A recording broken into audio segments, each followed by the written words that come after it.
Welcome back. We're coming up on 8:50. How much have you thought about your retirement and how much have you started planning for it? Did you know, according to the United States Department of Labor, fewer than half of Americans have calculated exactly how much they need to save for retirement. A lot of questions people have is how to get started. Kelly Famuletta, the Vice President of Charles Stephen here in Albuquerque, is an expert planner and is here with some advice. Good morning, Kelly. Good morning. Okay, so when do we need to start planning for retirement? As soon as you possibly can.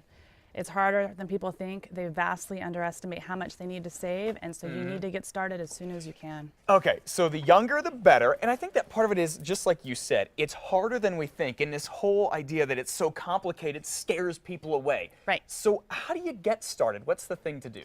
Get engaged in your finances, first of all. There are so many people that I talk to that tell me, oh, I've worked for several different people, and I have all these accounts. I don't know what's in them. I haven't paid attention.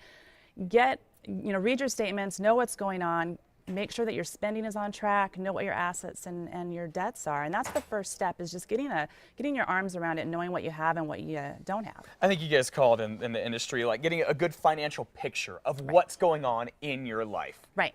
And I guess, okay, so once you do that and you see, okay, here's how much debt I have, here are my assets, here are my liabilities, then where do we go from there? Come up with a plan.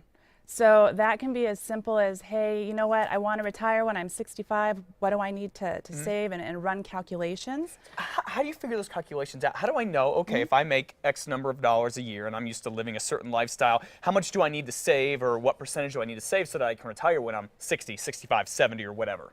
Yep, the average is 10 to 15%, which is a lot more than people think.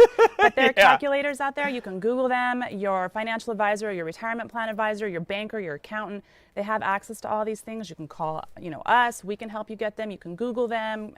There's tons of great information out there to help you do that. It's just doing it. So I guess one thing that you should never be afraid to do is ask questions and call professionals, whether they're with you and Charles Stephen or with any financial planner.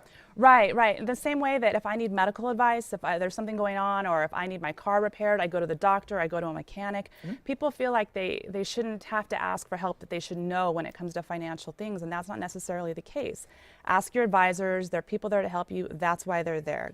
Don't be afraid. Really not. It's fun. It's interesting. It's not really funny, but my mom just retired and she had all this money. She saved up, but she didn't do anything with it. And I kept trying to tell her, you could have double or triple the amount of money saved if you would have invested it. And she was like, oh, she just wasn't very educated with it, and she was afraid of putting her money into something like that. So really investing smart with the help of an expert such as yourself. Right, because there's no magic pill, there's no hot, stock tip. It's about your proper risk tolerance. It's about being diversified and investing for the long term and just sticking it out. And really quickly, Kelly, you say never touch that retirement account, or try not to. Not unless you just absolutely, have to. This is retirement money. It's not a savings account. You got to save it, because when you're not working anymore, where's the money going to come from? You have to save it now and not touch it. Okay, Kelly Famuletta with Charles Stephen here in Albuquerque. Great advice. Thanks for coming in. Thank you. Appreciate it. It is 8